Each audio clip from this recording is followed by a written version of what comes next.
الحمد لله الحمد لله رب العالمين. نحمده ونستعينه ونؤمن به ونتوكل عليه، ونعوذ بالله من شرور أنفسنا ومن سيئات أعمالنا.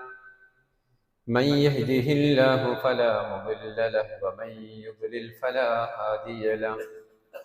وأشهد أن لا إله إلا الله وحده لا شريك له، وأشهد أن محمدًا عبده ورسوله، أرسله بالهدى ودين الحق ليظهره على الدين كله ولو كره المشركون.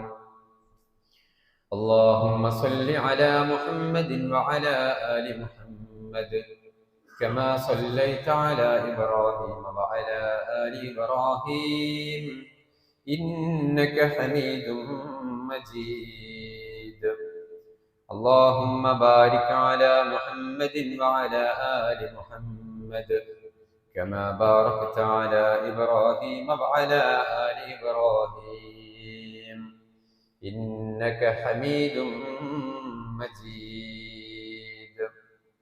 أما بعد فإن خير الكلام كلام الله، وخير السنن سنن محمد صلى الله عليه وسلم، وشر الأمور محدثاتها، وكل محدثة بدعة، وكل بدعة ضلالة، وكل ضلالة في النار.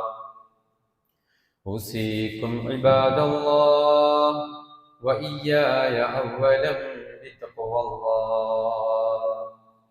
أعوذ بالله السميع العليم من الشيطان الرجيم. يا أيها الذين آمنوا اتقوا الله حق تقاته ولا تموتن إلا وأنتم مسلمون. يا أيها الذين آمنوا اتقوا الله وقولوا قولا سديدا يصلح لكم أعمالكم ويغفر لكم ذنوبكم، ومن يطع الله ورسوله فقد فاز فوزا عظيما. بسم الله الرحمن الرحيم. يا أيها الناس اتقوا ربكم الذي خلقكم من نفس واحدة وخلق منها زوجها وبث منهما رجالا كثيرا ونساء. واتقوا الله الذي تساءلون به والأرحام إن الله كان عليكم رقيبا. ഏറെ സ്നേഹം നിറഞ്ഞ സത്യവിശ്വാസികളെ, വിശ്വാസികളെ, റഹ്മാനും റഹീമുമായ അല്ലാഹു സുബ്ഹാനഹു വ തആലയുടെ വിധിവിലക്കുകളും നിയമനിർദ്ദേശങ്ങളും ജീവിതത്തിൻ്റെ മുഴുവൻ മേഖലകളിലും കാത്തു സൂക്ഷിച്ച് തഖ്വയോടുകൂടെ ജീവിക്കണേ എന്ന് ആമുഖമായി എന്നെയും ശബ്ദം ശ്രവിക്കുന്ന നിങ്ങൾ ഓരോരുത്തരെയും ഉപദേശിക്കുകയാണ്, വസിയ്യത്ത് ചെയ്യുകയാണ്. അല്ലാഹു സുബ്ഹാനഹു വ തആല നമ്മെ എല്ലാവരെയും അവൻ്റെ മുത്തഖീങ്ങളായ സ്വാലിഹീങ്ങളായ അടിമകളുടെ കൂട്ടത്തിൽ ഉൾപ്പെടുത്തി അനുഗ്രഹിക്കുമാറാവട്ടെ. സഹോദരങ്ങളെ, റസൂലുള്ളാഹി സ്വല്ലല്ലാഹു അലൈഹി വസല്ലമയുടെ മഹത്തായ സുന്നത്തനുസരിച്ചുകൊണ്ട് അറഫ നോമ്പും എടുത്തിട്ടാണ് നമ്മൾ ഓരോരുത്തരും അള്ളാഹുവിൻ്റെ ഭവനത്തിൽ ഒരുമിച്ച് കൂടിയിട്ടുള്ളത്. അല്ലാഹു സുബ്ഹാനഹു വ തആല നമ്മിൽ നിന്നും സ്വാലിഹായ കർമ്മമായി പ്രതിഫലയോഗ്യമായ നോമ്പായി നമ്മിൽ നിന്നും അവൻ സ്വീകരിക്കുമാറാവട്ടെ. നമ്മുടെ നാടുകളിൽ നിന്നും ലോകത്തിൻ്റെ നാനാഭാഗങ്ങളിൽ നിന്നും ലക്ഷക്കണക്കിന് നമ്മുടെ സഹോദരങ്ങൾ ഹാജിമാർ ഹജ്ജിന്റെ ഏറ്റവും പ്രധാനപ്പെട്ട കർമ്മങ്ങളിലേക്ക് പ്രവേശിച്ചിരിക്കുകയാണ്. എല്ലാ ഹാജിമാർക്കും മഖ്ബൂലും മബ്റൂറുമായ ഹജ്ജും ഉംറയും നിർവഹിച്ച് പൂർണ്ണമായ ആരോഗ്യത്തോടുകൂടെ നമ്മുടെ നാടുകളിലേക്ക് തിരിച്ചു വരാൻ അള്ളാഹു അവർക്ക് ഓരോരുത്തർക്കും തൗഫീഖ് നൽകി അനുഗ്രഹിക്കുമാറാവട്ടെ. സഹോദരങ്ങളെ, ഹാജിമാർ ഇന്നലെ അറഫയിൽ സംഗമിച്ചു. അറഫയെക്കുറിച്ച് റസൂലുള്ളാഹി സ്വല്ലല്ലാഹു അലൈഹി വസല്ലം സൂചിപ്പിച്ചത് അൽ ഹജ്ജു അറഫ എന്ന്. അറഫ തന്നെയാണ് ഹജ്ജ്. അതുപോലെ തന്നെ അറഫയിൽ നിന്ന ആളുകൾക്ക് അവർക്ക് ഹജ്ജ് ലഭിച്ചു എന്നൊക്കെ അതിന്റെ പ്രാധാന്യത്തെ സൂചിപ്പിച്ചുകൊണ്ട് നബി സല്ലല്ലാഹു അലൈഹി വസല്ലമ പഠിപ്പിക്കുന്നതായി നമുക്ക് കാണാൻ കഴിയും. അറഫയ്ക്ക് അത്രത്തോളം പ്രാധാന്യമുണ്ട് എന്നർത്ഥം. ഒരുപാട് ആളുകളെ ഈ ദിവസം നരകത്തിൽ നിന്ന് മോചിപ്പിക്കുന്നുണ്ട് എന്നും നബി സല്ലല്ലാഹു അലൈഹി വസല്ലമ പഠിപ്പിക്കുന്നതായ ഹദീസുകൾ നമുക്കറിയാവുന്നതാണ്. നാം ഓരോരുത്തരും മനസ്സിലാക്കിയതുപോലെ ലോകാടിസ്ഥാനത്തിൽ തന്നെ ഓരോ വർഷവും ഡിസംബർ 10-ാം തീയതി മനുഷ്യാവകാശ ദിനമായി കൊണ്ടാടുന്നുണ്ട്. ഡിസംബർ 10-നാണ്. അതിന് കാരണം 1948 ഡിസംബർ 10 പാരീസിൽ നടന്ന ഐക്യരാഷ്ട്ര സഭയുടെ ജനറൽ അസംബ്ലിയിൽ universal declaration of human rights അഥവാ UDHR എന്ന ഷോർട്ട് ഫോമിൽ അറിയപ്പെടുന്ന മനുഷ്യാവകാശ പ്രഖ്യാപനം നടന്നത് 1948 ഡിസംബർ 10-നാണ്. അതുകൊണ്ടാണ് ലോകാടിസ്ഥാനത്തിൽ മനുഷ്യാവകാശ ദിനമായി കൊണ്ട് ആചരിക്കുന്നത്. പക്ഷേ ലോകചരിത്രത്തിൽ ആദ്യമായി മനുഷ്യാവകാശ പ്രഖ്യാപനം നടന്നിട്ടുള്ളത് അറഫയിൽ വെച്ചാണ്. ഹിജ്റ 10-ാം വർഷം റസൂലുള്ളാഹി സ്വല്ലല്ലാഹു അലൈഹി വസല്ലമയുടെ ആദ്യത്തേതും അവസാനത്തേതുമായ ഹജ്ജത്തുൽ വദാ എന്നറിയപ്പെടുന്ന ആ ഹജ്ജിന്റെ സന്ദർഭത്തിൽ നബി സല്ലല്ലാഹു അലൈഹി വസല്ലം 2-3 തവണകളായി സഹാബത്തിന് നൽകിയ ഉത്ബോധനങ്ങൾ, സഹാബത്തിനോട് നടത്തിയ പ്രഭാഷണങ്ങൾ, അതെല്ലാം മനുഷ്യാവകാശ പ്രഖ്യാപനത്തിന്റെ, മനുഷ്യാവകാശങ്ങളുടെ തുല്യതയില്ലാത്ത ചരിത്രമായി കൊണ്ട് ചരിത്രകാരന്മാർ രേഖപ്പെടുത്തിയത് നമുക്ക് കാണാൻ കഴിയും. നബി സല്ലല്ലാഹു അലൈഹി വസല്ലമ അന്നത്തെ ദിവസങ്ങളിൽ നടത്തിയ സംസാരങ്ങളിൽ ഓരോ മനുഷ്യരുടെ അവകാശങ്ങളെ കുറിച്ചാണ്, മനുഷ്യന്റെ ആവശ്യങ്ങളെ കുറിച്ചാണ്, ഹ്യൂമൻ റൈറ്റ്സിനെ കുറിച്ചാണ് നബി സല്ലല്ലാഹു അലൈഹി വസല്ലമ ആ പ്രഭാഷണങ്ങളിൽ, ആ സംസാരങ്ങളിൽ ഉടനീളം പഠിപ്പിക്കുന്നത്. അറഫയിൽ ഒരുമിച്ച് കൂടിയ 1,00,000-ലധികം സഹാബാക്കളെ മുൻനിർത്തിക്കൊണ്ട് ചരിത്ര പ്രസിദ്ധമായി നടത്തിയ ആ ഖുത്ബ, അത് തുടങ്ങുമ്പോൾ തന്നെ നബി സല്ലല്ലാഹു അലൈഹി വസല്ലമ അവരോട് പറയുന്നുണ്ട്, ഖുദൂ അന്നി മനാസികുകും ലഅല്ലി ലാ അറാകും ബഅദ ആമി ഹാദാ. നിങ്ങൾ ഹജ്ജിന്റെ പൂർണ്ണമായ കർമ്മങ്ങൾ എന്നിൽ നിന്ന് പഠിച്ചെടുക്കണം. കാരണം ലഅല്ലി ലാ അറാകും ബഅദ ആമി ഹാദാ, ഈ വർഷത്തിന് ശേഷം ഒരുപക്ഷേ നമ്മൾ കണ്ടില്ലെന്ന് വന്നേക്കാം.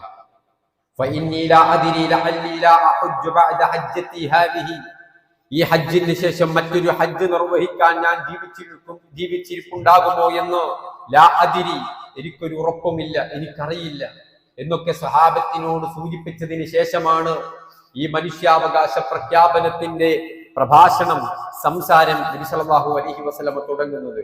അതുകൊണ്ട് തന്നെ സ്വഹാബത്തൊക്കെ തന്നെ വളരെ സസൂക്ഷ്മമായി കൊണ്ട് പ്രവാചകൻ സല്ലല്ലാഹു അലൈഹി വസല്ലമയുടെ ഹജ്ജിന്റെ ഓരോ കർമ്മങ്ങളും പഠിച്ചെടുക്കുകയാണ്. നബി സല്ലല്ലാഹു അലൈഹി വസല്ലമ നടത്തുന്ന ആ സംസാരം ഉടനീളം സഹാബത്ത് വളരെ ശ്രദ്ധയോടുകൂടെ കേൾക്കുന്ന രംഗമാണ് ചരിത്രത്തിൽ ഹദീസുകളിലൊക്കെ തന്നെ നമുക്ക് കാണാൻ കഴിയുന്നത്. നമുക്കറിയാം, ആധുനിക കാലഘട്ടത്തിൽ സയനിസ്റ്റുകൾ, ലോകത്തിന്റെ ഇസ്ലാമിന്റെ ശത്രുക്കൾ, എത്തിസത്തിന്റെ യുക്തിവാദത്തിന്റെ ആളുകളൊക്കെ സോഷ്യൽ മീഡിയയിലൂടെ, യൂട്യൂബിലൂടെ, മറ്റു മീഡിയകളിലൂടെ ഒക്കെ ഹബീബായ പ്രവാചകൻ സല്ലല്ലാഹു അലൈഹി വസല്ലം മാനവികതയുടെ പ്രവാചകൻ മുഹമ്മദ് മുസ്തഫ സല്ലല്ലാഹു അലൈഹി വസല്ലം, കാരുണ്യത്തിന്റെ പ്രവാചകനായ അഷ്റഫുൽ ഖൽഖ് മുഹമ്മദ് മുസ്തഫ സല്ലല്ലാഹു അലൈഹി വസല്ലം, ആ പ്രവാചകനെ പച്ചക്ക് പിച്ചിച്ചീന്തുന്ന അവസ്ഥകളാണ് പലപ്പോഴും നമ്മൾ കണ്ടുകൊണ്ടിരിക്കുന്നത്. ക്രൂരതയുടെ, കൊലപാതകത്തിന്റെ, കൊള്ളരുതായ്മയുടെ, മോശത്തരത്തിന്റെ ഏറ്റവും വലിയ ഉദാഹരണമായിക്കൊണ്ട് നമ്മുടെ കണ്ണിലുണ്ണിയായ പ്രവാചകൻ മുഹമ്മദ് മുസ്തഫ സല്ലല്ലാഹു അലൈഹി വസല്ലമയെ സോഷ്യൽ മീഡിയയിലൂടെ എടുത്തുദ്ധരിച്ചുകൊണ്ട് ലോകത്തിന് മുമ്പിൽ പച്ചയ്ക്ക് പിച്ചിച്ചീന്തുന്ന, പരിഹസിക്കുന്ന, ഇകഴ്ത്തുന്ന വാർത്തകൾ നമ്മൾ കാണുമ്പോൾ ഇത്തരം സന്ദർഭങ്ങളിൽ അള്ളാഹുവിന്റെ ഹബീബ് സല്ലല്ലാഹു അലൈഹി വസല്ലം മനുഷ്യരാശിയുടെ ഉന്നമനത്തിന് വേണ്ടി, മനുഷ്യരാശിയുടെ റൈറ്റ്സിന് വേണ്ടി, അവരുടെ അവകാശത്തിന് വേണ്ടി 1400 വർഷങ്ങൾക്ക് മുമ്പ് പ്രഖ്യാപിച്ച ഈ പ്രഖ്യാപനത്തെ നമ്മളെങ്കിലും തിരിച്ചറിയേണ്ടതുണ്ട്. നമ്മുടെ ഇതര സഹോദരങ്ങളിലേക്ക് പ്രവാചകൻ സല്ലല്ലാഹു അലൈഹി വസല്ലമയെ തെറ്റിദ്ധരിച്ചുകൊണ്ട് പ്രവാചകനെതിരെ പ്രവർത്തിക്കുന്നവർക്ക് എതിരിലേക്ക്, പ്രവാചകനെതിരെ പ്രഭാഷണങ്ങളും എഴുത്തുകളും അത്തരത്തിലുള്ള പരിശ്രമങ്ങൾ നടത്തുന്നവരിലേക്ക് നമ്മൾ ഈ പ്രവാചകൻ സല്ലല്ലാഹു അലൈഹി വസല്ലമയുടെ മനുഷ്യാവകാശ പ്രഖ്യാപനങ്ങൾ നമ്മൾ എത്തിച്ചു കൊടുക്കേണ്ടതുണ്ട്. സഹോദരങ്ങളെ, റസൂലുള്ളാഹി സ്വല്ലല്ലാഹു അലൈഹി വസല്ലം ആ പ്രഭാഷണം തുടങ്ങുന്നത് മനുഷ്യരെ എന്ന് വിളിച്ചിട്ടാണ്. യാ അയ്യുഹന്നാസ് അയ്യു യൗമിൻ ഹാദാ. നബി സ്വല്ലല്ലാഹു അലൈഹി വസല്ലം കൂടിയിരിക്കുന്ന 1,00,000-ലധികം സഹാബത്തിനോടായി ചോദിക്കുന്നു, എന്താണ് അയ്യു യൗമിൻ ഹാദാ, ഇതേത് ദിവസമാണ്? അവര് പറഞ്ഞു, യൗമുൻ ഹറാം. അതെ, ഏറെ പവിത്രമായ ദുൽഹിജ്ജ മാസത്തിലെ ഏറെ പവിത്രമായ അറഫാ ദിവസമാണിന്ന്. ദുൽഹിജ്ജ 9 ഫഅയ്യു ബലദിൻ ഹാദാ, ഏത് നാടാണിത്? റസൂലുള്ളാഹി ചോദിച്ചു. അവര് പറഞ്ഞു, ബലദുൽ ഹറാം. അതെ, മക്കയാണിത്, അള്ളാഹു പവിത്രമാക്കിയ നാടാണിത്, ഹറമിന്റെ പ്രദേശമാണിത്. നബി സല്ലല്ലാഹു അലൈഹി വസല്ലം വീണ്ടും ചോദിച്ചു, ഫഅയ്യു ശഹ്രിൻ ഹാദാ, ഏതു മാസമാണിത്? അവർ പറഞ്ഞു, ഖാലു ശഹ്റുൻ ഹറാം, പവിത്രമായ മാസം, ദുൽഹിജ്ജ മാസം, യുദ്ധം ഹറാമാക്കിയ മാസം, പവിത്രമായ മാസമാണ് പ്രവാചകരെ. നബി സല്ലല്ലാഹു അലൈഹി വസല്ലം ചോദ്യം അവിടെ അവസാനിപ്പിച്ചു. എന്നിട്ട് ആ കൂടിയിരിക്കുന്ന ജനസാഗരത്തെ നോക്കിക്കൊണ്ട് നബി സല്ലല്ലാഹു അലൈഹി വസല്ലം പറഞ്ഞു, ഫഇന്ന ദിമാഅക്കും വഅംവാലക്കും വഅറാദക്കും അലൈക്കും ഹറാം കഹുർമതി യൗമിക്കും ഹാദാ ഫീ ബലദിക്കും ഹാദാ ഫീ ശഹ്രിക്കും ഹാദാ. ഈ മാസത്തിന് പുണ്യമുണ്ടെന്ന് നിങ്ങൾ പറഞ്ഞു, ഈ നാടിന് മഹത്വമുണ്ടെന്ന് നിങ്ങൾ പറഞ്ഞു, ഈ ദിവസം പവിത്രമാണെന്ന് പറഞ്ഞു. എന്നാൽ മനുഷ്യരെ നിങ്ങൾ അറിഞ്ഞുകൊള്ളണം, ഫഇന്ന ദിമാഅക്കും, നിങ്ങളുടെ രക്തം, വഅംവാലക്കും, നിങ്ങളുടെ സമ്പത്ത്, വഅറാദക്കും, നിങ്ങളുടെ അഭിമാനം, അലൈക്കും ഹറാമുൻ, ഈ നാട് പവിത്രമായതുപോലെ, ഈ മാസം പവിത്രമായതുപോലെ, ഈ ദിവസത്തിന്റെ പവിത്രത പോലെ നിങ്ങളുടെ രക്തവും നിങ്ങളുടെ സമ്പത്തും നിങ്ങളുടെ അഭിമാനവും ഏറെ പവിത്രമാണ് എന്ന് റസൂലുള്ളാഹി സ്വല്ലല്ലാഹു അലൈഹി വസല്ലം വളരെ കൃത്യമായി കൊണ്ട് പഠിപ്പിക്കുകയാണ്. സഹോദരങ്ങളെ, നമ്മൾ എത്തി നിൽക്കുന്നത് 2025-ലാണ്. പല ഖുതുബകളിലൂടെ നമ്മൾ സൂചിപ്പിച്ചതാണ്, പല വാർത്തകളും നമ്മിലേക്ക് എത്തിയത്. ഈ വർഷത്തിന്റെ ആരംഭത്തിൽ ജനുവരി ഫെബ്രുവരി മാസമായപ്പോഴേക്ക് തന്നെ 60-ലധികം കൊലപാതകങ്ങളാണ് ലോകത്തൊട്ടാകെയല്ല, നമ്മുടെ നാടിൽ, നമ്മുടെ കേരളത്തിൽ തന്നെ നടന്നിട്ടുള്ളത്. എത്രയെത്ര കൊലപാതകങ്ങളാണ്, രക്തച്ചൊരിച്ചിലുകളാണ്, കൂട്ടക്കുരുതികളാണ്. സ്വന്തം ചോരകളെ പോലും അറുത്തുമാറ്റാൻ, അവരുടെ ജീവൻ പോലും അറുത്തുമാറ്റാൻ കരുണയില്ലാത്ത ഒരു വർഗമായി മനുഷ്യരിൽ ഒരുപാട് ആളുകൾ മാറുമ്പോൾ ഹബീബായ പ്രവാചകൻ സല്ലല്ലാഹു അലൈഹി വസല്ലം പഠിപ്പിച്ചത് മനുഷ്യന്റെ ജീവൻ, രക്തം അത് ഏറെ പവിത്രമാണ് എന്നാണ്.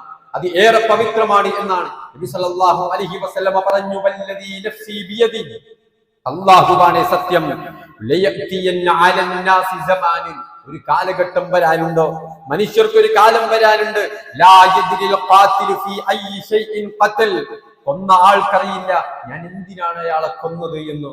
അല്ലേ, മീഡിയകൾക്ക് മുമ്പിൽ, വാർത്തകൾക്ക് മുമ്പിൽ, പോലീസുകാരുടെ മുമ്പാകെ മൈക്കുമായി വന്ന മാധ്യമ പ്രവർത്തകരോട് അവർ പറഞ്ഞ വർത്തമാനം എന്തായിരുന്നു? ഒരു ന്യായവും അവർക്ക് പറയാനില്ല. എന്നെ ജനിപ്പിച്ചത് എന്നാണ് പലരും കാരണം പറഞ്ഞിട്ടുള്ളത്. മറ്റു പലരും ഞാൻ ഡ്രഗിന് അഡിക്റ്റായിരുന്നു എന്നാണ് കാരണം. എന്തിന്? എന്റെ കൂടപ്പിറപ്പുകളെ, എന്റെ അനുജനെ, എന്റെ സഹോദരിയെ, എനിക്ക് ജന്മം നൽകിയ മാതാപിതാക്കളെ ഞാൻ എന്തിന് കൊന്നു എന്ന് പലർക്കും അറിയില്ല. പലരും ആ രൂപത്തിലാണ്. നബി സല്ലല്ലാഹു അലൈഹി വസല്ലം പറഞ്ഞു, അങ്ങനത്തെ ഒരു കാലം വരാനുണ്ട്. വലാ യദ്രിൽ മഖ്തൂലു അലാ അയ്യി ഷൈഇൻ ഖുതിൽ, കൊല്ലപ്പെടുന്നവരറിയില്ല ഞാൻ എന്തിനാണ് കൊല്ലുന്നത്, എന്നെ എന്തിനാണ് കൊല്ലുന്നത്. മാതാക്കൾക്കറിയുന്നില്ല, പിതാക്കൾക്കറിയില്ല, ചെറിയ കുഞ്ഞനിതന്മാർക്ക് അവർക്കറിയില്ല എന്തിനാണ് എന്റെ ജ്യേഷ്ഠൻ, എന്തിനാണ് എന്റെ കൂടപ്പിറപ്പ് എന്നെ കൊന്നു തള്ളുന്നത്, അറിയില്ല. ഈ രൂപത്തിൽ അറിയാത്ത ഒരു കാലഘട്ടം വരുമെന്ന് നബി സല്ലല്ലാഹു അലൈഹി വസല്ലമ വളരെ കൃത്യമായി കൊണ്ട് പഠിപ്പിക്കുമ്പോ ഞാനും നിങ്ങളും തിരിച്ചറിയണം.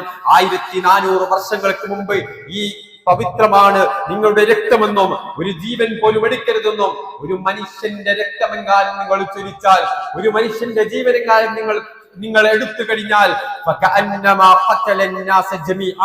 ഈ ഭൂമി ലോകത്തെ മുഴുവൻ മനുഷ്യരെയും കൊല്ലുന്നതിന് തുല്യമായ മഹാപാതകമാണ് മനുഷ്യരെ നിങ്ങൾ പ്രവർത്തിക്കുന്നതെന്ന് റസൂലുള്ളാഹി സ്വല്ലല്ലാഹു അലൈഹി വസല്ലം വിശുദ്ധ ഖുർആനിന്റെ വചനങ്ങൾ ഉദ്ധരിച്ചുകൊണ്ട് നമ്മെ പഠിപ്പിക്കുന്നുണ്ട്. മനുഷ്യരുടെ ഈ ഏറ്റവും വലിയ പവിത്രമായ ജീവനെ കുറിച്ച് നബി സല്ലല്ലാഹു അലൈഹി വസല്ലം പഠിപ്പിക്കുന്നുണ്ട്. സ്വന്തം ജീവൻ പോലും എടുക്കാൻ, ആത്മഹുതി പോലും ഹറാമാണെന്ന്, നിഷിദ്ധമാണെന്നും വലിയ ശിക്ഷ പാരത്രിക ലോകത്ത് അനുഭവിക്കേണ്ടി വരുമെന്നും പഠിപ്പിച്ച മതമാണ് ദീനുൽ ഇസ്ലാം. മാത്രമല്ല, നിങ്ങളുടെ ആയുധം കൊല്ലുന്നതല്ല, നിങ്ങളുടെ കയ്യിലുള്ള ഒരു കത്തി നിങ്ങളുടെ സഹോദരന് നേരെ ചൂണ്ടുന്നത് പോലും വലിയ തിന്മയാണെന്നും അയാൾ അത് താഴ്ത്തി വെക്കുന്നത് വരെ അള്ളാഹുവിന്റെ മലക്കുകൾ അയാൾക്കെതിരെ ശാപപ്രാർത്ഥന നടത്തുമെന്നും പഠിപ്പിക്കപ്പെട്ട ഒരു വിശ്വാസത്തിന്റെ, ഒരു ദർശനത്തിന്റെ അനുയായികൾക്ക് എങ്ങനെയാണ് തീവ്രവാദിയാകാൻ കഴിയുന്നത്? എങ്ങനെയാണ് നിരപരാധികളായ നമ്മുടെ സഹോദരങ്ങൾക്ക് നേരെ ആയുധമെടുക്കാൻ സാധിക്കുന്നത്?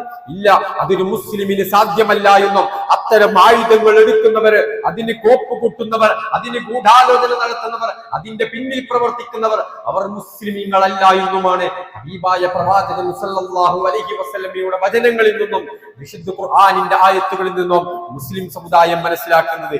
പിന്നെ എങ്ങനെയാണ് ഹബീബായ പ്രവാചകനെ കൊള്ളരുതാത്തവനാക്കുന്നത്?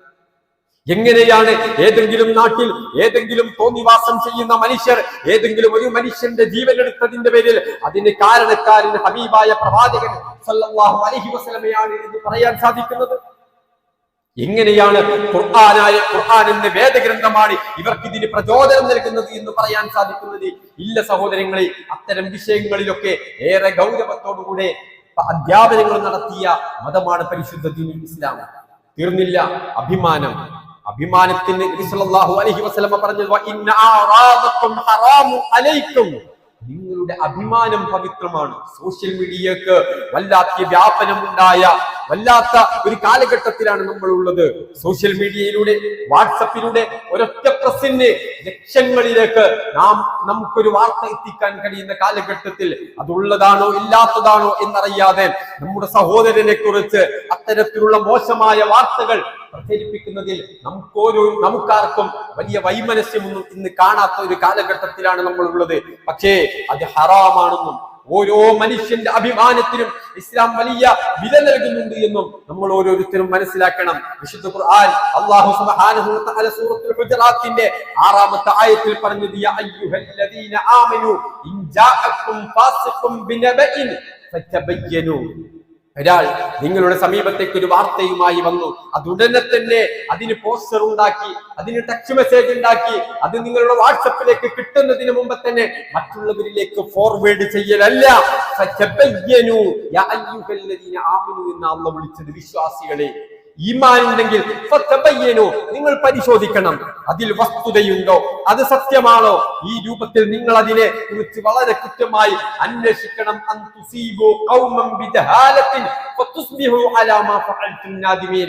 അത്തരമൊരു തിന്മ പ്രവർത്തിച്ചതിന്റെ പേരിൽ പിന്നീട് നിങ്ങൾ ദുഃഖിക്കാതിരിക്കാനും നിങ്ങളുടെ അവിവേകപരമായ പ്രവർത്തനം കൊണ്ട് നിങ്ങളുടെ സഹോദരന്റെ പ്രയാസങ്ങളില്ലാതിരിക്കാനും നിങ്ങളത് ശ്രദ്ധിക്കണമെന്ന് വിശുദ്ധ ഖുർആനിൽ അവസാനത്തെ ചരിത്ര പ്രസിദ്ധമായ പ്രഭാഷണത്തിൽ അല്ലാഹുവിന്റെ ഹബീബ് സല്ലല്ലാഹു അലൈഹി വസല്ലമ 1,00,000-ഓളം വരുന്ന സ്വഹാബത്തിനെ മുൻനിർത്തിക്കൊണ്ട് പറഞ്ഞ ഏറ്റവും ഗൗരവമേറിയ കാര്യം അഭിമാനം, അത് സൂക്ഷിക്കണമെന്നാണ്. അഭിമാനത്തിന് ക്ഷതമേൽപ്പിക്കരുത് എന്ന, പാരത്രിക ലോകത്ത് അഭിമാനത്തിന് ക്ഷതമേൽപ്പിക്കുന്ന ഒരു വിഭാഗം ആളുകളെ നബി സല്ലല്ലാഹു അലൈഹി വസല്ലമ കാണുന്നുണ്ട്. ഇസ്രാ മിഅ്റാജിന്റെ സന്ദർഭത്തിൽ നബി സല്ലല്ലാഹു അലൈഹി വസല്ലമ ഒരു വിഭാഗം ആളുകളെ കണ്ടു. വലിയ ചെമ്പിന്റെ നഖങ്ങൾ കൊടുത്തിട്ടുണ്ട്. നരകത്തിലാണ് അവർ ഉള്ളത്. അവരുടെ മാംസളമായ മുഖവും ശരീരത്തിന്റെ ഭാഗങ്ങളൊക്കെ പിച്ചി ചീന്തുന്നുണ്ട്. അതിങ്ങനെ കീറി മുറിക്കുന്നു. പിന്നീട് അത് വീണ്ടും അതേ രൂപത്തിൽ തന്നെ മാറുന്നു. വീണ്ടും അതിങ്ങനെ കീറി മുറിക്കുന്നു. ഈ ഒരു വൃത്തികെട്ട വളരെ നിന്ദ്യകരമായ ഒരു അപമാനകരമായ ശിക്ഷ കണ്ടപ്പോ നബി സല്ലല്ലാഹു അലൈഹി വസല്ലം ചോദിച്ചു, മൻ ഹൗലാഇ യാ ജിബ്രീൽ? ജിബ്രീലേ, ആരാണിവർ? എന്താണ് ഇവർ ചെയ്ത തെറ്റ്? എന്തുകൊണ്ടാണ് ഇത്ര അപമാനകരമായ ശിക്ഷ അവർ അനുഭവിക്കുന്നത്? നബി സല്ലല്ലാഹു അലൈഹി വസല്ലമയോട് ജിബ്രീൽ അലൈഹിസ്സലാത്തു വസ്സലാം പറഞ്ഞു, ഹൗലാഇല്ലദീന യഅകുലൂന ലുഹൂമൻ നാസ്. ഇവർ ജനങ്ങളുടെ പച്ച മാംസം ഭക്ഷിക്കുന്നവരായിരുന്നു. വയഖഊന ഫീ അഅറാദിഹിം. ജനങ്ങളുടെ അഭിമാനത്തിന് ഒരു വിലയും നൽകാതെ അഭിമാനത്തിന് മുറിവേൽപ്പിക്കുന്നവരായിരുന്നു. ശ്രദ്ധിക്കണം, ഞാനും നിങ്ങളും ഗൗരവത്തോടുകൂടെ മനസ്സിലാക്കേണ്ട വിഷയമാണ്. നബി സല്ലല്ലാഹു അലൈഹി വസല്ലമ അറഫ പ്രഭാഷണത്തിലൂടെ പറഞ്ഞത്, ഇന്ന അഅറാദക്കും ഹറാമുൻ അലൈക്കും. ഹറാമാണ്, പവിത്രമാണ്, സത്യമാണെന്നാണ് നമ്മൾ പറയല്. ഞാൻ കണ്ടതാണെന്നാ പറയല്. നിങ്ങൾ അവനോട് ചോദിച്ചു നോക്കൂ എന്നാ നമ്മൾ പറയാ. എന്ത് പറയുമ്പം ഗീബത്തും നമീമത്തും, മറ്റുള്ളവരുടെ അഭിമാനം മറ്റുള്ളവർക്ക് മുമ്പിൽ, മറ്റു സഹോദരങ്ങൾക്കിടയിൽ സോഷ്യൽ മീഡിയയിലൂടെ ഒക്കെ പറയുമ്പോ, ഫോൺ വിളിച്ച് പറയുമ്പോ, അങ്ങാടി തിണ്ണകളിൽ ചായക്കടകളിലൊക്കെ ഇരുന്ന് മറ്റുള്ളവന്റെ കുറവും അതുപോലെ തന്നെ കുറ്റവും ഒക്കെ പറയുമ്പോ നമ്മൾ ന്യായം പറയലെന്താ? ഇതൊക്കെ സത്യല്ലേ? നിങ്ങൾ ചോദിച്ചു നോക്കൂ, ഞാൻ കണ്ടതാണ്, അല്ലെങ്കിൽ സാക്ഷിയുണ്ട് എന്നൊക്കെയാ.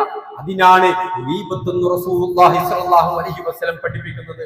അതാണ് ഹറാം എന്ന് നബി സ്വല്ലല്ലാഹു അലൈഹി വസല്ലം പഠിപ്പിക്കുന്നത്. ഉള്ളതാണെങ്കിലും വിശ്വാസിക്ക് പറയാൻ പാടില്ല.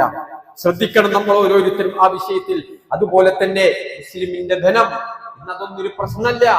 ആരുടേതുമാവട്ടെ, എനിക്ക് മറ്റുള്ളവന്റെ ധനം അതേത് രൂപത്തിലായാലും എനിക്കുണ്ടാവണം. അത് ഹലാലില്ല, ഹറാമില്ല, ഹക്കില്ല, ബാത്തിലില്ല, ഒന്നും പരിശോധിക്കാതെ ഏത് രൂപത്തിലുള്ള കള്ളസാക്ഷി പറഞ്ഞും കള്ളക്കേസ് കൊടുത്തും അന്യന്റെ ധനം അപഹരിക്കുന്നത് ഒരു തരത്തിലുള്ള പ്രയാസങ്ങളും ഇല്ലാത്ത സമുദായമായി മാറുന്നുണ്ടോ നമ്മൾ? ശ്രദ്ധിക്കണം. വഇന്ന അംവാലക്കും ഹറാമുൻ അലൈക്കും. ഈ മാസത്തിന്റെ പവിത്രത പോലെ, ഈ ദിവസത്തിന്റെ പവിത്രത പോലെ, മക്ക എന്ന പരിശുദ്ധമായ നാടിന്റെ പവിത്രത പോലെ ഹറാമാണ് നിങ്ങളുടെ അവരന്റെ സമ്പത്ത് എന്ന് നബി സല്ലല്ലാഹു അലൈഹി വസല്ലം പഠിപ്പിക്കുമ്പോൾ, ഒരു നാണയത്തൊട്ട് പോലും അപരന്റേത് സഹോദരങ്ങളെ അന്യായമായ രൂപത്തിൽ നമ്മുടെ ജീവിതത്തിലേക്ക് വരാൻ പാടില്ല എന്നത് ഗൗരവത്തോടുകൂടി നമ്മൾ മനസ്സിലാക്കേണ്ടതുണ്ട്. അതേ രൂപത്തിൽ തന്നെ നബി സല്ലല്ലാഹു അലൈഹി വസല്ലമ ഈ കുടിപ്പകകൾ, പകകൾ, വിദ്വേഷങ്ങൾ അതൊക്കെ ജാഹിലിയ്യത്തിൻ്റെതാണെന്നും ആ രൂപത്തിലുള്ള എല്ലാ കാര്യങ്ങളും നിങ്ങൾ മാറ്റിവെക്കണമെന്നും വിട്ടുവീഴ്ച ചെയ്യണമെന്നും ആണ് നബി സല്ലല്ലാഹു അലൈഹി വസല്ലമ പഠിപ്പിക്കുന്നത്. തറവാടിത്തത്തിന്റെ പേരിൽ മുമ്പെന്നോ നടന്ന ചില പ്രശ്നങ്ങളുടെ പേരിൽ ഇന്നും കുടിപ്പകയുമായി, വിദ്വേഷങ്ങളുമായി, ആ പകയുമായി ജീവിക്കുന്ന എത്രയെത്ര ആളുകളുണ്ട്. ഉപ്പാപ്പാന്റെ കാലത്ത് നടന്ന എന്തോ ഒരു പ്രശ്നമാണ്, പക്ഷേ ഇന്നും അന്നങ്ങനെ നടന്നില്ലേ എന്ന് പറഞ്ഞിട്ട് ഇന്നും സലാം പറയാത്തവർ, പിണങ്ങി നടക്കുന്നവർ, ക്ഷണിക്കാത്തവർ, ക്ഷണം സ്വീകരിക്കാത്തവർ, പുഞ്ചിരിക്കാത്തവർ എത്രയെത്ര ആളുകളുണ്ട്. നബി സല്ലല്ലാഹു അലൈഹി വസല്ലമ പറഞ്ഞു, ഇദാ അരാ ഇന്ന കുല്ല ശൈഇൻ മിൻ അംരിൽ ജാഹിലിയ്യ തഹ്ത ഖദമി മഅ്ദൂ. എന്റെ കാലിനടിയിലിട്ട് ഞാനിതാ അത്തരം വിഷയങ്ങളൊക്കെ ചവിട്ടു മെതിക്കുകയാണ്, ദുർബലപ്പെടുത്തുകയാണ്. ഇനി നമ്മുടെ സമുദായത്തിൽ അത്തരം പ്രവണതകൾ ഉണ്ടാവരുത് എന്ന് പഠിപ്പിക്കുന്നത് ഈ പ്രഭാഷണത്തിലാണ്. നമ്മൾ ശ്രദ്ധിക്കണം. നമ്മൾ ഓരോരുത്തരും ഗൗരവത്തോടുകൂടെ മനസ്സിലാക്കണം. അത് നബി തുടങ്ങിയത് ഏതെങ്കിലും ഇന്നത്തെ നേതാക്കന്മാർ തുടങ്ങുന്ന രൂപത്തിലല്ല, ഏതെങ്കിലും നേതാക്കന്മാർ പറയും പോലെയല്ല. പ്രവാചകൻ എന്ന് നേതാവ് തുടങ്ങുന്നത് ആ രൂപത്തിലുള്ള കുടിപ്പകകൾ ഉണ്ടല്ലോ, അത് ജാഹിലിയ്യത്തിൻ്റെതാണ്. അതിതാ ദുർബലപ്പെടുത്തുന്നു. ഒന്നാമതായി ഞാൻ ദുർബലപ്പെടുത്തുന്നത് ഞങ്ങളുടെ രക്തമാണ്. അഥവാ നബി സല്ലല്ലാഹു അലൈഹി വസല്ലമയുടെ കുടുംബത്തിൽ പക ചോദിക്കാനുണ്ടായിരുന്ന, പ്രതികാര നടപടി എടുക്കാനുണ്ടായിരുന്ന Rabiah bin Harith bin Abdul Muttalib, അദ്ദേഹത്തിന്റെ വിഷയത്തിലാണ് ഞാൻ ആദ്യമായി ദുർബലപ്പെടുത്തുന്നത്. ഇല്ല, ഇനി അതിന് പ്രതികാരം ചോദിക്കുന്നില്ല. ഒന്നാമത്തത് നബി, ഒരു നേതാവ് അങ്ങനെയാണ് ആവേണ്ടത്. ആദ്യം നമ്മിൽ നിന്ന് തുടങ്ങുക. പലിശ നബി നിരോധിച്ചു. നബി പറഞ്ഞു, ഇതാ എല്ലാ തരത്തിലുള്ള പലിശ ഇടപാടുകളും ദുർബലപ്പെടുത്തിയിരിക്കുന്നു. എന്നാൽ ഒന്നാമത് ഞങ്ങളുടെ പലിശ, ഞങ്ങൾക്ക് ലഭിക്കാനുള്ള പലിശയുണ്ട്, അതാണ് ഒന്നാമതായി ഞാൻ ദുർബലപ്പെടുത്തുന്നത്. ആരതാണത്? അബ്ദുൽ മുത്തലിബിന്റെ മകന് അബ്ബാസിനാണ് കിട്ടാനുള്ളത്. എല്ലാം ഹറാമാണ്, ദുർബലപ്പെടുത്തിയിരിക്കുന്നു. ആദ്യം തുടങ്ങേണ്ടത് നമ്മിൽ നിന്നാണ്. നമ്മളെ പല നേതാക്കന്മാരും അങ്ങനെയല്ല. ഇതിൽ നിന്നും പാഠം ഉൾക്കൊള്ളേണ്ടതുണ്ട് എന്ന് സൂചിപ്പിക്കുകയാണ്. ഇതേ രൂപത്തിൽ തന്നെ നബി സല്ലല്ലാഹു അലൈഹി വസല്ലമ പറഞ്ഞു, ഇന്ന് ഫെമിനിസത്തിന്റെ കാലമാണ്, സ്ത്രീക്ക് സ്വാതന്ത്ര്യമില്ല ഇസ്ലാമില്ലെന്നാണ്. ഇസ്ലാമിൽ സ്ത്രീ അടിമയെ പോലെയാണ്, ഒരു വസ്തുവിനെ പോലെയാണ്, സ്ത്രീക്ക് യാതൊരു തരത്തിലുള്ള സ്ഥാനമാനങ്ങളുമില്ല എന്നാണ്. പക്ഷേ ഈ ചരിത്ര പ്രസിദ്ധമായ പ്രഭാഷണത്തിൽ അള്ളാഹുവിന്റെ പ്രവാചകൻ സല്ലല്ലാഹു അലൈഹി വസല്ലം എടുത്തു പറഞ്ഞൊരു വിഷയം, മനുഷ്യരെ, നിങ്ങൾ അള്ളാഹുവിനെ സൂക്ഷിക്കണേ, നിങ്ങളുടെ ഭാര്യമാരുടെ, നിങ്ങളുടെ സ്ത്രീകളുടെ വിഷയത്തിൽ നിങ്ങൾ അല്ലാഹുവിനെ സൂക്ഷിക്കണേ. നിങ്ങൾ തീർച്ചയായും അള്ളാഹുവിന്റെ സംരക്ഷണത്തിലാണ് അവരെ നിങ്ങൾ സ്വീകരിച്ചിട്ടുള്ളത്. അള്ളാഹുവിന്റെ കലിമത്ത് പറഞ്ഞിട്ടാണ് നിങ്ങൾ അവരെ സ്വീകരിച്ചിട്ടുള്ളത്. അവരുമായുള്ള ബന്ധം നിങ്ങൾക്ക് ഹലാലായി തന്നത് അള്ളാഹുവാണ്. അതുകൊണ്ട് നിങ്ങൾ സൂക്ഷിക്കണമെന്ന് അല്ലാഹു റസൂലുള്ളാഹി സ്വല്ലല്ലാഹു അലൈഹി വസല്ലം ആ പ്രഭാഷണത്തിൽ പറയുന്നു. വആശിറൂഹുന്ന ബിൽ മഅറൂഫ്, അവരോട് ഏറ്റവും മാന്യമായി, ഏറ്റവും നല്ല രൂപത്തിലാവണം നിങ്ങൾ ഇടപെടേണ്ടതെന്ന് അല്ലാഹു സുബ്ഹാനഹു വ തആല വിശുദ്ധ ഖുർആനിൽ പറയുന്നു. ഖിയാറുക്കും ബിനിസായിക്കും, നിങ്ങളിലെ ഏറ്റവും മാന്യന്മാരായ, ഉത്തമന്മാരായ ആളുകൾ അവർ നിങ്ങളുടെ ഭാര്യമാരോട് നന്നായി ഇടപെടുന്നവരാണ്, നിങ്ങളിലെ സ്ത്രീകളോട് നന്നായി ഇടപെടുന്നവരാണ് എന്ന് റസൂലുള്ളാഹി സ്വല്ലല്ലാഹു അലൈഹി വസല്ലം പഠിപ്പിക്കുന്നു. അവരുടെ ഭക്ഷണവും അവരുടെ വസ്ത്രവും അവരുടെ മരുന്നും അവർക്കാവശ്യമുള്ളതെല്ലാം പുരുഷന്മാരെ പുരുഷന്മാരുടെ ഉത്തരവാദിത്തമാണ് എന്ന് വിശുദ്ധ ഖുർആൻ പഠിപ്പിക്കുന്നു. സ്ത്രീയുടെ മേലുള്ള എല്ലാ ഭാരങ്ങളും എടുത്തൊഴിവാക്കുകയും പുരുഷന്റെ മേൽ അവരുടെ ഭാരം വെച്ചു കൊടുക്കുകയും ചെയ്ത മതമാണ് ഇസ്ലാം. എന്നിട്ടും ഫെമിനിസത്തിന്റെ ആളുകൾ പറയുന്നത് സ്ത്രീകൾക്ക് യാതൊരു തരത്തിലുള്ള സ്വാതന്ത്ര്യവുമില്ല, സ്ത്രീകൾക്ക് യാതൊരു തരത്തിലുള്ള അവകാശങ്ങളുമില്ല. എന്നാൽ സ്ത്രീകളുടെ റൈറ്റ്സിന് വേണ്ടി, അവരുടെ അവകാശങ്ങളുടെ വിഷയത്തിൽ പോലും നബി സല്ലല്ലാഹു അലൈഹി വസല്ലമ ഈ സംസാരത്തിലുടനീളം പറയുന്നതായിട്ട് നമുക്ക് കാണാൻ കഴിയും. അവസാനം നബി സല്ലല്ലാഹു അലൈഹി വസല്ലമ സൂചിപ്പിക്കുന്നത് വിശുദ്ധ ഖുർആനും തറക്തു ഫീകും അംറൈൻ ലൻ തദല്ലു മാ തമസ്സക്തും ബിഹിമാ കിതാബല്ലാഹി വസുന്നത്തി റസൂലിഹി. നബി സല്ലല്ലാഹു അലൈഹി വസല്ലമ പറഞ്ഞു, രണ്ട് കാര്യങ്ങൾ നിങ്ങൾക്ക് വിട്ടേച്ചിട്ടാണ് ഞാൻ ഈ ലോകത്തോട് യാത്ര പറയുന്നത്. അത് കിതാബുല്ലാഹ്, അല്ലാഹുവിന്റെ ഖുർആനാണ്, അതുപോലെ തന്നെ മുഹമ്മദ് നബി സല്ലല്ലാഹു അലൈഹി വസല്ലമയുടെ ചര്യയുമാണ്. ഇത് നിങ്ങൾ മുറുകെ പിടിക്കണം. ഇത് മുറുകെ പിടിച്ച് നിങ്ങൾ ജീവിച്ചാൽ നിങ്ങളിൽ യാതൊരു തരത്തിലുള്ള പ്രശ്നങ്ങളും ഉണ്ടാവില്ല, നിങ്ങൾ വഴിപിഴച്ചു പോവില്ല എന്ന് നബി സല്ലല്ലാഹു അലൈഹി വസല്ലം സൂചിപ്പിച്ചുകൊണ്ട് പറഞ്ഞു. ഇന്ന അബാകും വാഹിദ്, ഇന്ന റബ്ബകും വാഹിദ്, മനുഷ്യരെ നിങ്ങളുടെ റബ്ബ് ഒന്നാണ് കേട്ടോ. വ ഇന്ന അബാകും വാഹിദ്, ആദമാണ് നിങ്ങളുടെ ഓരോരുത്തരുടെയും പിതാവ് കേട്ടോ.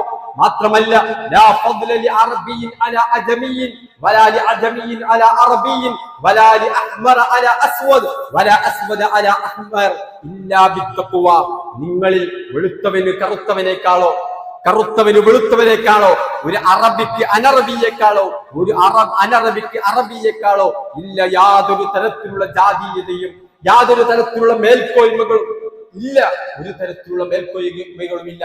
ഇല്ലാ ബിത്തഖ്വ, ധർമ്മനിഷ്ഠയിൽ അധിഷ്ഠിതമായ ജീവിതം നയിക്കുന്നവരാരോ അവർക്കാണ് മഹനീയമായ പദവികൾ ഉള്ളത്, അവർക്കാണ് റബ്ബിന്റെ സമീപത്ത് ഇന്ന അക്രമക്കും ഇൻദല്ലാഹി അത്ഖാക്കും, അല്ലാഹുവിന്റെ അടുത്ത് മഹീതമായ സ്ഥാനമാനങ്ങൾ ഉള്ളത് തഖ്വയുള്ളവർക്കാണ്. മറ്റൊന്നും അവരുടെ തറവാട്, അവരുടെ കുലമഹിമകൾ, അവരുടെ പേര്, അവരുടെ ജോലി, അവരുടെ നിറം, അവരുടെ ഭാഷ, അവരുടെ നാട്, അവരുടെ വർണ്ണം, ഇതൊന്നും വിഷയമല്ല എന്ന് ഹബീബായ മുഹമ്മദ് മുസ്തഫ സല്ലല്ലാഹു അലൈഹി വസല്ലം പഠിപ്പിക്കുമ്പോൾ നമ്മുടെ നാട്ടിൽ ഇന്ന് ജാതിയുടെ പേരും നിറത്തിന്റെ പേരും ഒക്കെ വെച്ച് പലതരത്തിലുള്ള വർത്തമാനങ്ങൾ നടത്തുമ്പോൾ ഇതൊക്കെ 1400 വർഷങ്ങൾക്കപ്പുറത്ത് റസൂലുള്ളാഹി സ്വല്ലല്ലാഹു അലൈഹി വസല്ലം ഈ അവകാശങ്ങളെ കുറിച്ച് സൂചിപ്പിച്ചിട്ടുണ്ട് എന്ന് നമ്മൾ തിരിച്ചറിയണം. ഈ വിഷയങ്ങളൊക്കെ നമ്മൾ മനസ്സിലാക്കുകയും മറ്റുള്ളവരിലേക്ക് പകർന്നു കൊടുക്കാൻ നമ്മൾ തയ്യാറാവണം. അല്ലാഹു സുബ്ഹാനഹു വ തആല അനുഗ്രഹിക്കുമാറാവട്ടെ.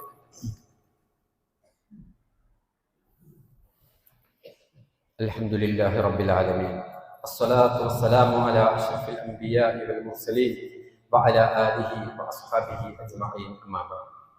ഒരിക്കൽ കൂടെ അല്ലാഹുവിനെ സൂക്ഷിച്ച് ജീവിക്കണേ എന്ന് എല്ലാവരെയും ഓർമ്മപ്പെടുത്തുകയാണ്. സഹോദരങ്ങളെ, അറഫ ദിനം കഴിഞ്ഞ് നാളെ നമുക്ക് ഓരോരുത്തർക്കും ബലി പെരുന്നാളാണ്. അറഫാ ദിനം പോലെ തന്നെ ഏറെ പവിത്രതയുള്ള ദിവസമാണ് യൗമുൻ നഹർ എന്നറിയപ്പെടുന്ന ഈദുൽ അദ്ഹ. നമ്മൾ ഓരോരുത്തരും മനസ്സിലാക്കിയതുപോലെ തന്നെ പുതുവസ്ത്രം ധരിക്കുകയും അതുപോലെ തന്നെ കുളിക്കുകയും ഒക്കെ സുഗന്ധം പൂശുകയും ഒക്കെ ഏറെ സുന്നത്തായി സല്ലല്ലാഹു അലൈഹി വസല്ലമ പഠിപ്പിച്ചിട്ടുണ്ട്. വസ്ത്രം നമ്മൾ ഓരോരുത്തരും ശ്രദ്ധിക്കേണ്ടത് ഇസ്ലാമികമായ വസ്ത്രമാണ്. നമ്മൾ ഏത് സമയത്തും പ്രത്യേകിച്ച് പെരുന്നാളിന് നമ്മുടെ മക്കളൊക്കെ അത്തരത്തിലുള്ള വസ്ത്രമാണ് ധരിക്കുന്നത് എന്ന് ഉറപ്പുവരുത്തേണ്ടത് നമ്മുടെ രക്ഷിതാക്കൾ തന്നെയാണ്. അതുപോലെ തന്നെ പെരുന്നാൾ നമസ്കാരം നമുക്കറിയാം, ഈദ്ഗാഹിലാണ് പ്രവാചകന്റെ ചര്യ. എപ്പോഴെങ്കിലും പള്ളിയിൽ വെച്ച് നമസ്കരിച്ചിട്ടുണ്ടെങ്കിൽ അത് മഴയുമായി ഉണ്ടായ പ്രയാസങ്ങളുടെ കാരണത്താലാണ്. നമ്മൾ ഇൻഷാ അല്ലാഹ് നമ്മുടെ പള്ളിയിൽ വെച്ചാണ്. കാരണം നമുക്കറിയാം ഈ ഒരു കാലാവസ്ഥയും കാര്യങ്ങളും അതിനകത്തുള്ള പ്രയാസങ്ങളും നമുക്കറിയാം. പള്ളിയിലേക്ക് ഈദ്ഗാഹിലേക്ക് പള്ളിയിലേക്ക് ബലി പെരുന്നാളിന് വരേണ്ടത് ഭക്ഷണം കഴിക്കാതെയാണ്. ഈദുൽ ഫിത്തറിന് അല്പം ഭക്ഷണം കഴിച്ചിട്ടും ബലി പെരുന്നാളിന് വരേണ്ടത് ഭക്ഷണം കഴിക്കാതെയുമാണ് എന്നാണ് സല്ലല്ലാഹു അലൈഹി വസല്ലമയുടെ സുന്നത്ത്. നേരത്തെ തന്നെ പള്ളിയിലേക്ക് വരാനും തക്ബീർ ചൊല്ലിക്കൊണ്ട് വരുന്നതും അതുപോലെ തന്നെ പിന്നെ രണ്ട് വഴികളിലൂടെ പള്ളിയിലേക്ക് വരുന്നത് ഒരു വഴിയും പോകുന്നത് മറ്റൊരു വഴിയും ഒക്കെ ആകുന്നത് ഏറെ സുന്നത്താണ് എന്ന് നബി സല്ലല്ലാഹു അലൈഹി വസല്ലമ പഠിപ്പിച്ചിട്ടുണ്ട്. സന്തോഷത്തിന്റെ ദിനമാണ്, വിശ്വാസിയെ സംബന്ധിച്ചിടത്തോളം ആഘോഷത്തിന്റെ ദിനമാണ്. ഈ ആഘോഷങ്ങളും സന്തോഷങ്ങളും ഒക്കെ വിശ്വാസിക്ക് പ്രതിഫലം നൽകപ്പെടുന്ന ഇബാദത്താണ് എന്ന് നമ്മൾ തിരിച്ചറിയണം. തോന്നിവാസങ്ങളിലേക്കോ തിന്മകളിലേക്കോ നമ്മുടെ ആഘോഷങ്ങൾ നമ്മൾ കൊണ്ടെത്തിക്കുന്നില്ല എന്ന് വിശ്വാസികളായ നമ്മൾ ഓരോരുത്തരും ഉറപ്പുവരുത്തേണ്ടതാണ്.